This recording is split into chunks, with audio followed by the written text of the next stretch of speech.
And for more on the story, our guest now is Filippo Dionigi, an international relations scholar specializing in the Levant, joining us from Bristol. Thank you so much for joining us on France 24 and agreeing to answer our questions.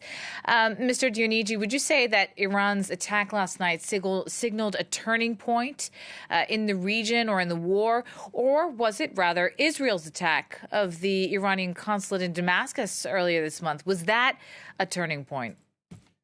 I think it's more important to highlight that the 1st of April attack on the diplomatic premises of Iran in Damascus were a major provocation that has inevitably triggered the response of Iran.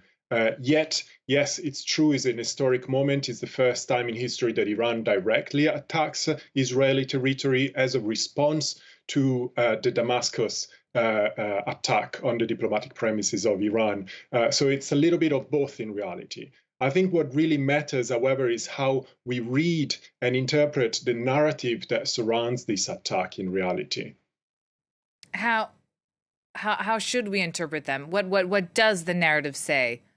I think the strategic rationale that lies behind Iran's military retaliation against Israel can be read to 3 main points. First of all, Iran could not let the April 1st attack go unresponded, because that attack would have been interpreted as an unacceptable capitulation for Iranian leadership in the region in terms of, the so-called axis of resistance.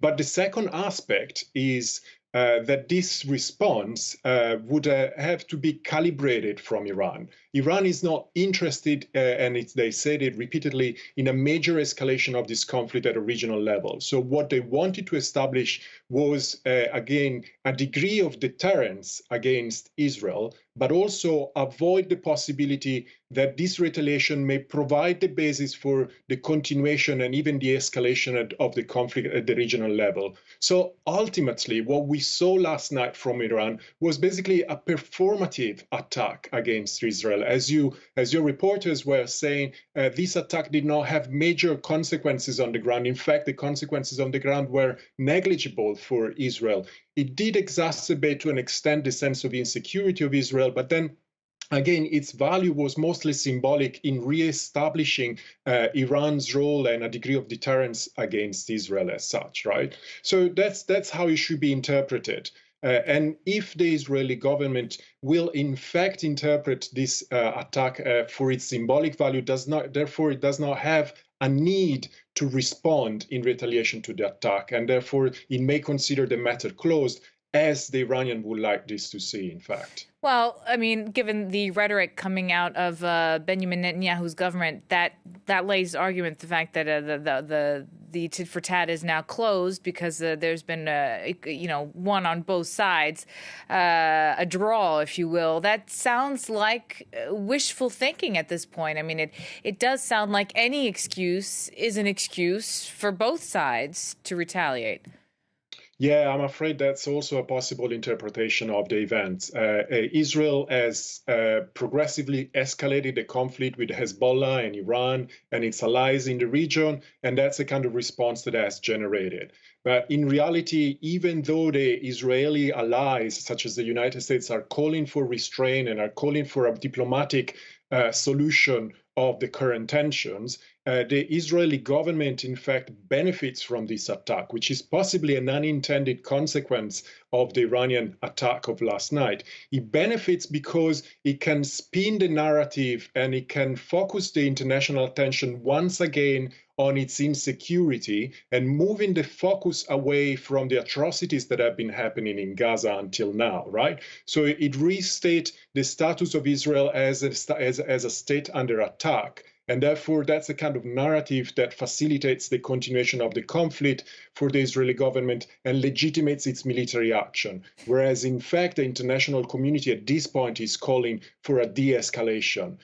So at this point, really, the ball is in the Israeli government's court, and we will see how they react. If they decide to react with massive force and to escalate the conflict, I'm afraid the consequences of this may be unpredictable. Well, until now, the conflict with Israel's neighbors, shall we say, has taken the form of skirmishes with Iranian proxies. Hezbollah in Lebanon, the Houthi in Yemen. Do you think that what happened on Saturday night, Sunday morning, that Iranian attack, do you think that has emboldened these proxies, or are they now kind of getting out of the game and letting Iran really take over directly in its conflict with Israel? I think the Iranian direct intervention in this conflict, as we saw last night, was fairly exceptional. Hezbollah instead has been involved in this since October 8. The Ansar al-Islam, the Houthis in Yemen as well.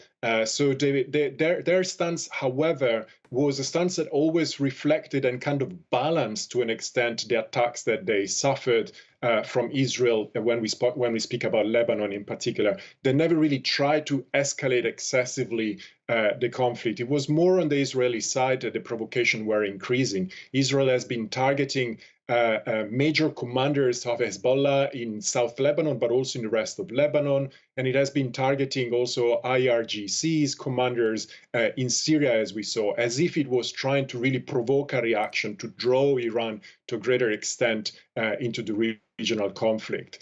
So my sense is that Hezbollah's allies and the members of the so-called Axis of Resistance will try to continue along the same lines of what they've done so far without necessarily looking for an escalation. Hezbollah has said that it will cease its hostilities the moment in which a ceasefire will take place in Gaza. That has not happened yet, and it looks like it's not going to happen anytime soon. So we may see further tension in that respect, but not necessarily the kind of tensions that will lead to a regional escalation. Now, this may be a controversial take, but what would you say to those who say that the conflict, or at least the potential for conflict or the tensions in the region between these different players, whether they are state players like Israel and Iran or non-state actors, that this conflict has become a raison d'être, a reason for being, that they are all kind of keeping each other in place due to this conflict? I mean, how would you interpret somebody saying that it's in no one's interest, really, to stop the war at this point? I mean, that being a reason for the ceasefire talks just, imploding every single time. It's tempting. It looks very much all parties involved in this conflict, they kind of lock themselves into a logic of conflict and escalation.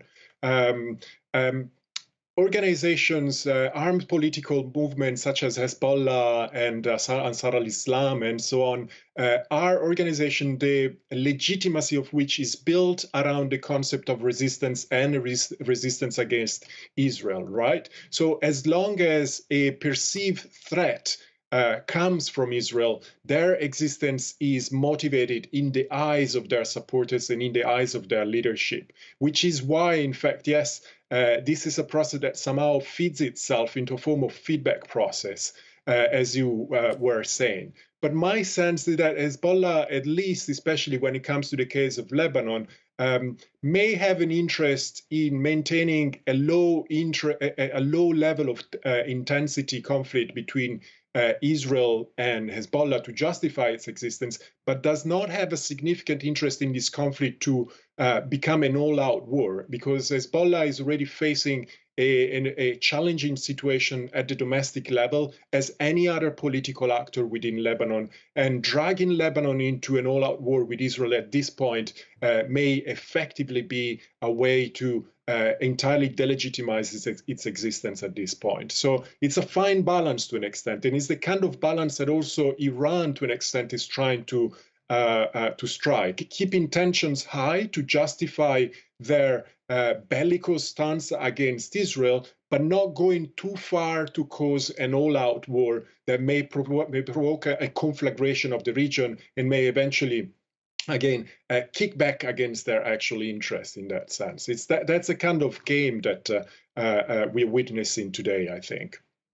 That game that is costing many lives. Thank you so much for joining us, Filippo Dionigi, Senior Lecturer at the University of Bristol. Thank you for answering our questions on France 24. G7 leaders